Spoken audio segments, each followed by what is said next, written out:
এটা ল'ৰা আনচাৰুল নাম পানীত পৰিছে কালাফাৰা কয় এইটো আচলতে এইটো আছিল বৰষুণৰ সময়ত তাৰ দাদাকৰ ঘৰ আছে এটা এই জোগাটোৰ ওইফালে এইফালে পৰা আহোঁতে কাঠৰ বাঁহৰ একটা হাকো আছে তাৰ পৰা ভাগৰি পৰি গৈছিল পানীত পৰিছিল তাৰপিছত কিছুমান ভাড়িত যাই অলপ কিছু দূৰত হাত দাঙি দিছিল বেলেগ এটা মহিলা মানুহ আহিছিল এইটো ধৰিবৰ কাৰণে তাতে ডুবি গৈছে পোৱা নাই প্ৰশাসন আহিছিল পোৱা নাই ইহঁতে কৈছে ইয়াতে জংঘল বহুত ঝৰাবিলাক জাম হৈছে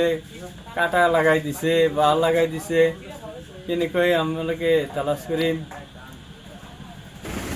আহিব নে নাই সেইটো মই জানা নাই